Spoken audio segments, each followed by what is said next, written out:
Assalamualaikum warahmatullahi wabarakatuh. Waalaikumsalam warahmatullahi wabarakatuh.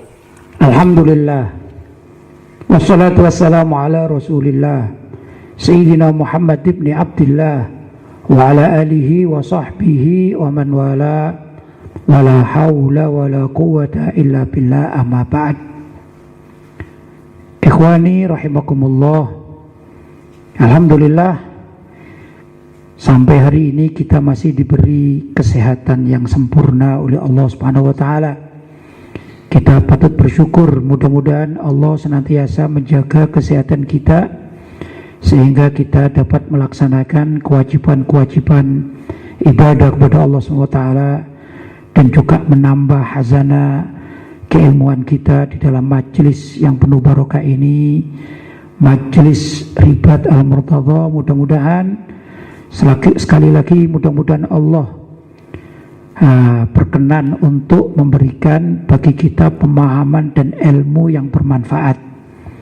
Demikian juga kepada setiap orang yang menyaksikan, kita mohon kepada Allah mudah-mudahan mereka juga mendapatkan ilmu yang bermanfaat yang menyebabkan dapat mendorong kebahagiaan baik di dunia maupun di akhirat nanti. Allahumma amin.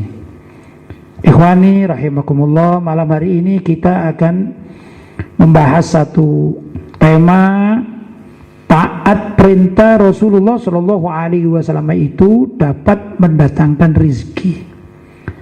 Jadi di antara cara orang mendatangkan rizki atau mendapatkan rizki, tentu rizki yang halal ini ya, itu kalau taat atas perintah Rasulullah Shallallahu Alaihi Wasallam. Perintah Rasul itu kan banyak ya.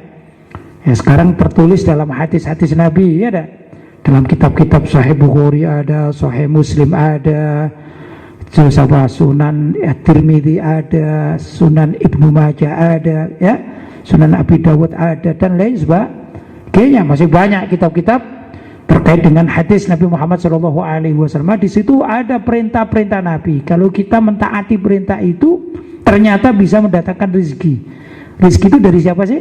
Dari Allah Subhanahu wa ta'ala. Sedangkan Nabi Muhammad itu siapa? Kekasih Allah Subhanahu wa ta'ala. Kalau kita mentaati kekasih Allah, yaitu Nabi Muhammad SAW, tentu Allah senang kepada kita.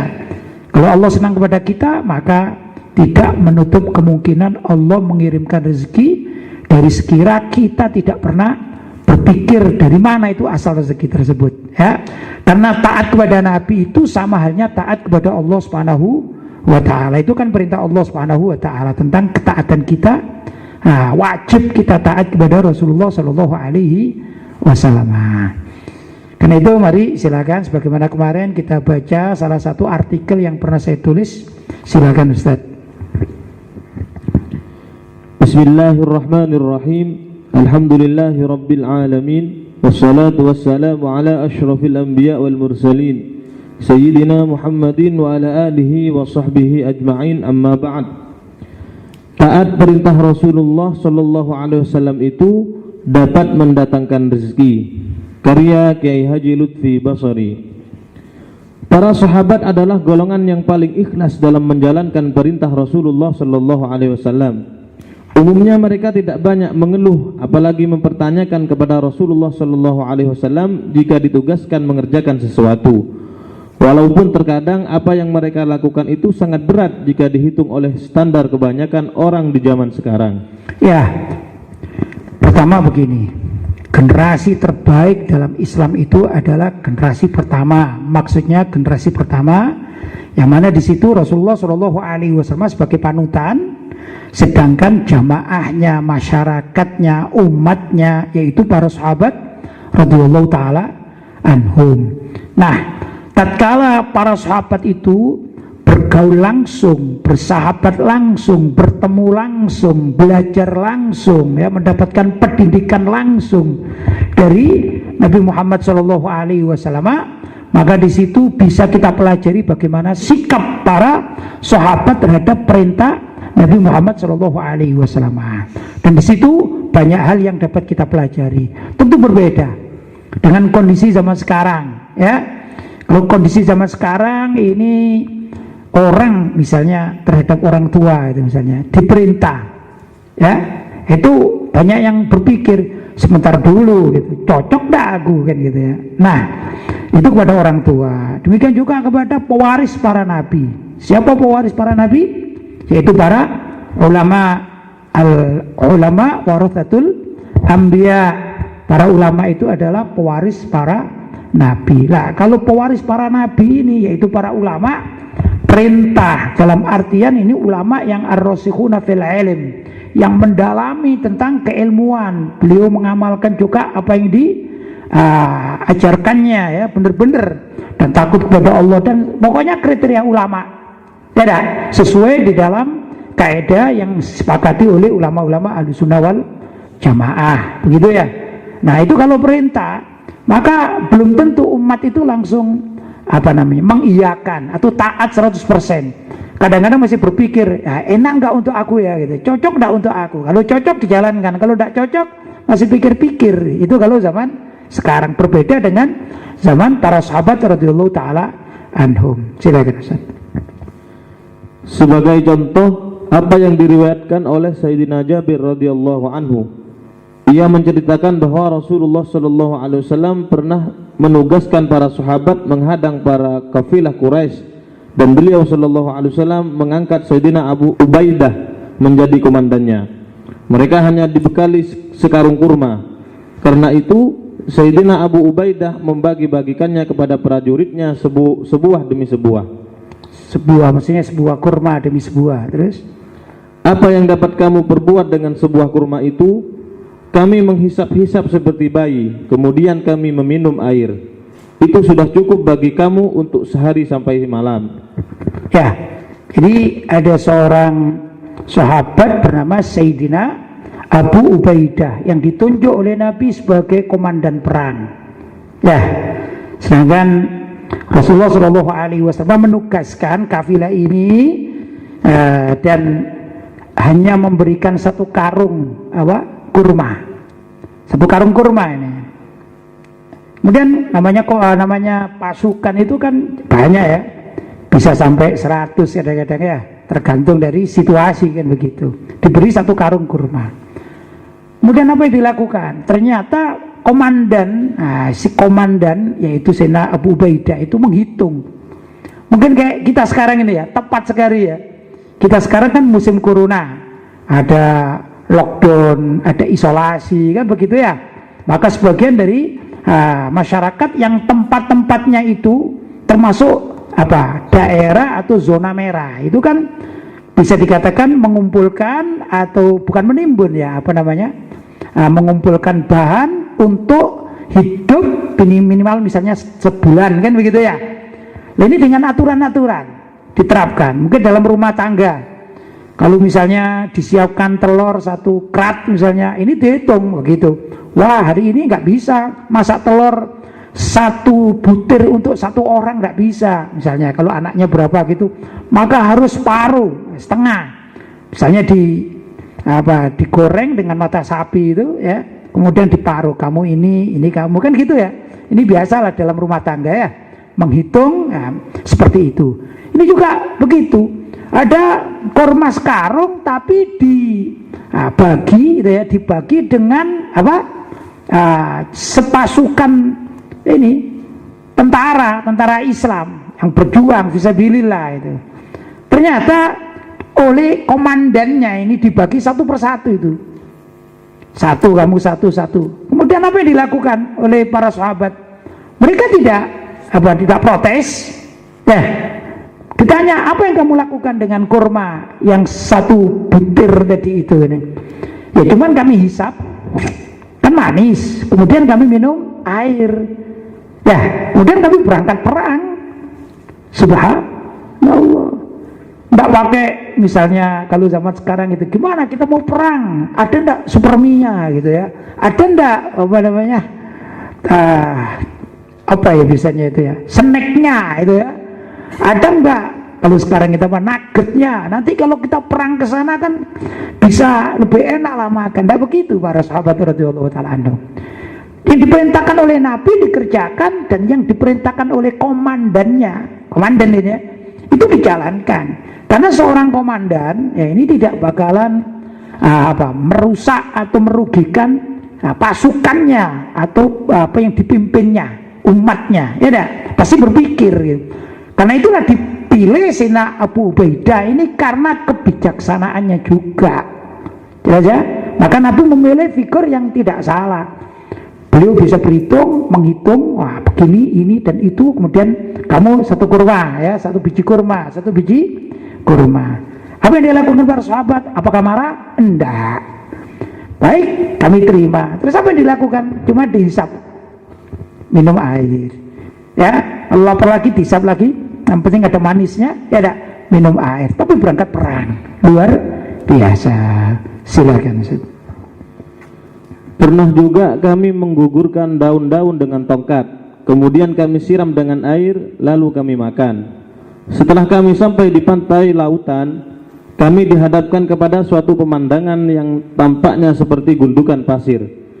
Ketika kami hampiri, kiranya yang terlihat itu adalah hewan laut yang disebut anbar, atau sejenis ikan panjang yang besar dan lebar kepalanya.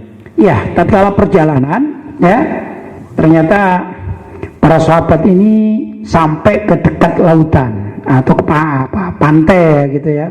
Tapi dalam perjalanan sebagaimana tujuan, di mana letak peperangan itu ya, lokasi peperangan itu kan melewati bukit-bukit, melewati tempat-tempat ya. Kalau di mana, di daerah Makkah atau Madinah sana ya ada padang pasir kan gitu. Ya memang seperti di Jeddah itu ada lautan, ada memang ya. Nah, tapi yang banyak adalah padang pasir, terus bukit-bukit, begitu kurang lebih. Kalau rimbunan-rimbunan jarang, tapi ada pepohonan sedikit itu ada, tapi jarang ya. Nah, dalam perjalanan itu mereka mendapati ada beberapa pohon dan berdaun. Padahal pohon berdaun di saat itu di Arab ya, ini ya sulit didapatkan, itu sulit, tidak mudah. Kecuali beberapa tempat seperti Taif, Hada, itu ada tempat rimbunan ya. Nah, maka mereka mengambil tongkatnya dan menggugurkan, merontokkan daun-daun yang ada. Sudah, kemudian daun-daun itu diberi air. Setelah lunak baru dimakan oleh mereka. Jadi makan dedaunan. Itu dalam kondisi taat atas perintah Nabi karena diperintahkan untuk menjadi pasukan perang. Dan mereka tidak protes.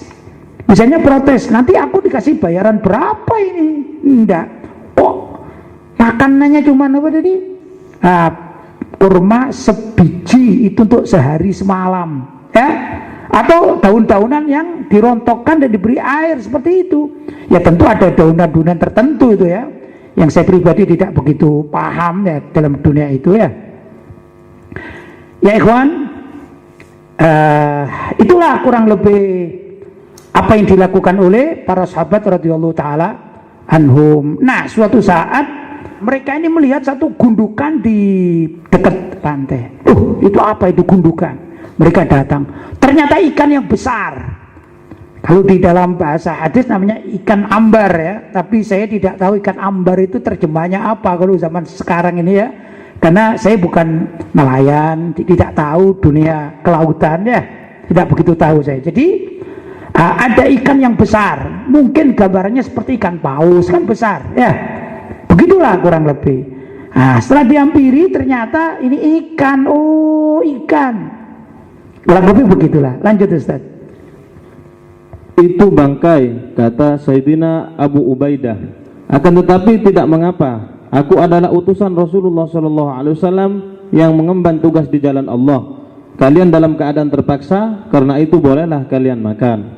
Ya, ikan ambar, ikan besar tadi itu terdampar. Terdampar ya. Nah, karena terdampar kan menjadi bangkai. Ya, baunya tentu berbeda dengan ikan yang baru, kan demikian ya. Tapi Sayyidina Abu Ubaidah di dalam pemahaman beliau beristihad. Ini juga termasuk dalilnya orang boleh beristihad dalam keadaan tertentu ya. Beliau mengatakan itu bangkai itu. Nah ya, tentu sebelum ada keterangan-keterangan yang lain kan di zaman para sahabat itu kan ya, beliau mengatakan itu bangkai, mestinya bangkai tidak boleh dimakan ini. Tapi aku sebagai pimpinan, yaitu pimpinan pasukan, maka aku perintahkan pada kalian, ayo kita makan, begitu. Karena apa? Ini suatu hal yang rezeki lah, barangkali begitu ya. Kalau tadi makannya tadi satu kurma ya untuk sehari semalam, kemudian dedaunan. Nah ini mendapatkan ikan yang besar, dan ikan ini sudah terdampar, jadi dihukumi bangkai oleh beliau, oleh Sayyidina Abu Ubaidah. Tapi beliau mengajak, ayo kita ini darurat. Ya, kalau darurat menjadi boleh. Jelas ya? Ini juga hukum bahwasanya sesuatu yang dianggap darurat itu maka bisa membolehkan apa-apa yang semula hukumnya haram ya. Dikarenakan ad-daruratu tubihul mahdurat ya. Keadaan darurat itu seringkali memperbolehkan sesuatu yang semula haram menjadi halal, tapi ada ketentuan tersendiri yang telah dibahas oleh para ulama ahli fikih. Ya, silakan Ustaz. Setelah itu mereka menetap di tempat tersebut selama 1 bulan, dan jumlah mereka seluruhnya 300 orang. Sebentar, ini ada jumlahnya 300 orang, luar biasa ya. Mereka menetap di tempat yang ada makanannya atau ikan tadi itu, ikan ambar itu selama berapa?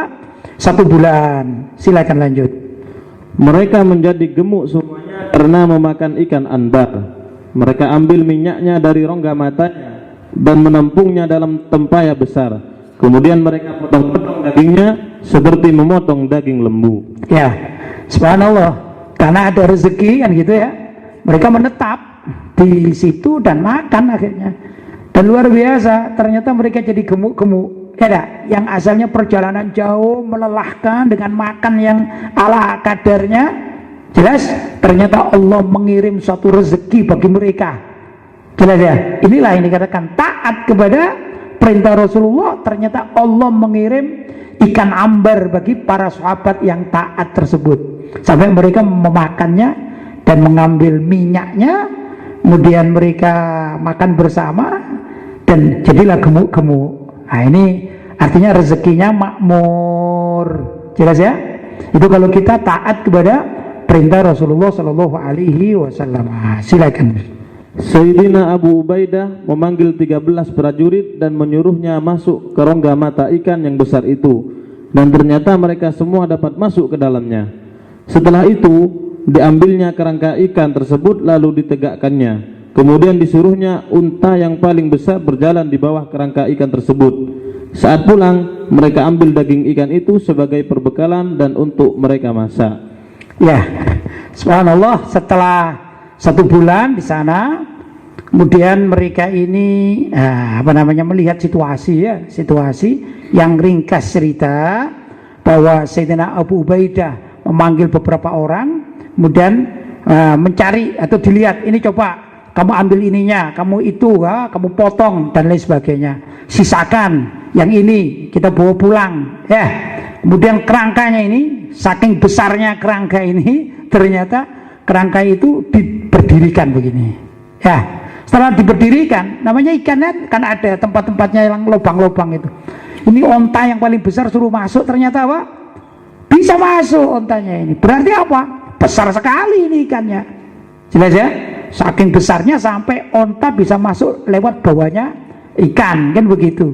Mungkin gambaran saya ini ya, ikan itu kan ada siripnya, sudah ada ekornya ya. Nah itu kalau seperti ditelungkupkan begini tapi berdiri, yang bukan miring begini ya, itu kan berarti ada tempat lubang di sini kan. Lah itu onta bisa masuk. Berapa besarnya ikan tersebut? Ya dah. Karena itu kalau 300 orang ya sangat cukup, begitu kurang lebih. Nah, buktinya apa? Mereka kemudian membawa beberapa potongan dari ambar tersebut untuk pulang ke Madinah gitu ya. Silakan Ustaz. Setelah kembali di Madinah, mereka mendatangi Rasulullah SAW dan melaporkan peristiwa tersebut. Ternyata beliau SAW bersabda, itu rezeki yang diberikan Allah Ta'ala untuk kalian. Adakah kalian bawa dagingnya sedikit untuk kami? Subhanallah ya. Setelah datang ke Madinah, kemudian mereka laporan, ya Rasulullah, mereka bercerita tadi itu kami begini dan begitu ya, sebagaimana cerita yang tadi sudah kita sampaikan. Kemudian Rasulullah mengatakan, loh itu adalah rezeki, itu rezeki untuk kalian, ya dah. Jadi memang betul Allah mengirim rezeki karena kalian ini taat kepada perintahku, barangkali begitu yang disabdakan oleh Nabi ya, kurang lebihnya maknanya ya. Sudah. Kemudian Nabi mengatakan, aku tanya, masih ada sisa enggak kalian membawa dagingnya itu, daging ikan ambar ini, agar kami, yaitu sebagian penduduk Madinah atau keluarga Nabi bisa memakannya, menyicipinya, ya apa rasanya, kan kurang lebih begitu ya. Silakan Ustaz. Maka mereka berikan daging yang mereka bawa kepada Rasulullah SAW dan beliau SAW memakannya. Ya, itu setelah diberitahu ini ya Rasulullah, ya dagingnya, kemudian beliau ikut memakannya. Ini hadis diriwayatkan Imam Muslim. Jadi hadisnya hadis sahih karena diriwayatkan Imam Muslim. Yang terpenting ya ikhwan, bahwa kalau kita ini taat atas perintah Rasulullah SAW, ini maksudnya adalah taat perintah agama, maksudnya tentu juga taat perintah Allah SWT ya enggak? Karena kalau kita taat kepada Allah SWT berarti kita mengamalkan Al-Quran, kan begitu. Kalau kita taat kepada Rasulullah berarti kita mengamalkan hadis atau sunnah, ya enggak? Kemudian kita juga taat atas anjuran, perintah dan lain sebagainya yang sudah menjadi ijtihad para ulama dan kesepakatan mereka, karena para ulama itu warasatul anbiya. Arti lebih ringkas, kalau kita taat syariat, sesungguhnya ketaatan kita kepada syariat itu akan mendatangkan rezeki yang sekira tidak kita sangka-sangka. Jadi orang yang benar-benar taat kepada Allah, taat kepada Rasulullah, taat kepada hasil ijtihad para ulama salaf di dalam buku-buku mereka, itu yang dikerjakan, jangan khawatir, rezekinya itu pasti diatur oleh Allah Subhanahu wa taala. Ya dah. Masalahnya kadang-kadang ketaatan kita ini kan setengah-setengah, sehingga rezekinya juga diberi tapi setengah-setengah.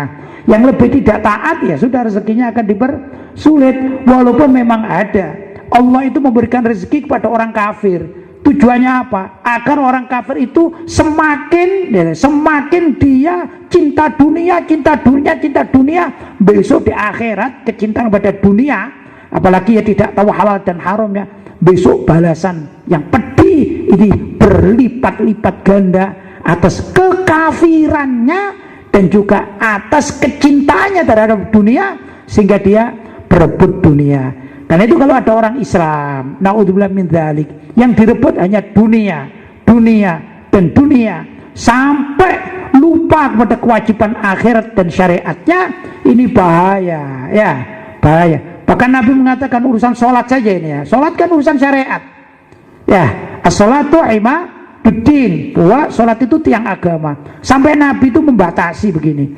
antara seorang muslim atau seorang mukmin, batasnya dengan orang kafir atau dengan kekafiran itu kalau tarkus sholat, meninggalkan sholat secara sengaja. Jelas ya?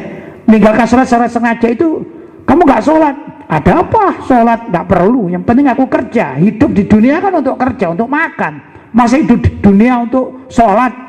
Atau mungkin barangkali ada bahasa-bahasa mereka, masa saya kan kalau sholat itu seperti olahraga gini kan, saya cukup olahraga yang lain, ngapain begini-begini ya, sujud, rukuk, sujud lagi, berdiri lagi, capek-capek aja. Nanti kalau waktunya saya olahraga sendiri, yang penting cari duit. Nah ini kalaupun Allah memberi uang atau rezeki bagi orang tersebut, sesungguhnya orang tersebut itu kelak di akhirat akan mendapatkan siksa yang berat. Kenapa? Dia meninggalkan sholat yang wajib, dan ini sudah hampir pada kekufuran. Orang meninggalkan sholat dengan sengaja, meninggalkan sholat dengan sengaja, dengan pilihan hidupnya meninggalkan sholat, ini sudah dihukumi hampir kafir ya. Nah, jadi walaupun dia ini bersyahadat, walaupun dia ini punya identitas KTP-nya Islam, tapi kalau dia sengaja tidak sholat dengan pilihannya sendiri, ini sudah batas-batas kekafiran sangat dekat sekali. Naudzubillah min dzalik. Jelas ya? Dan kadang-kadang orang demikian, kalaupun kaya raya, itu tidak bisa menikmati kekayaannya.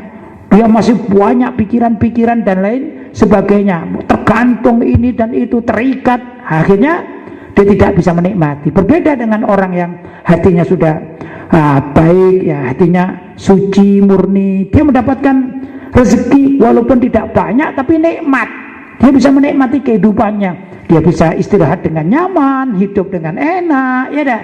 Kelihatannya makmur walaupun rezekinya dibagi yang ala kadarnya ya dari Allah SWT. Tapi yang terbaik adalah orang yang diberi rezeki oleh Allah SWT yang banyak, lantas dia ini lebih mendekatkan diri kepada Allah, berpegang teguh dengan syariatnya, kemudian menyalurkan rezeki yang telah diberikan oleh Allah SWT ini kepada fukoro, masakin, dan tempat-tempat yang membutuhkannya, maka uangnya, hartanya itu besok dibawa mati dalam bentuk pahala.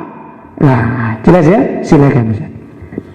Dalam riwayat lain, Rasulullah SAW mensifati tentang lautan itu sebagaimana yang disampaikan oleh Sayyidina Abu Hurairah radhiyallahu anhu, bahwa Rasulullah SAW bersabda, tahur, suci dan mensucikan airnya, dan halal bangkai hewan yang ada di dalamnya.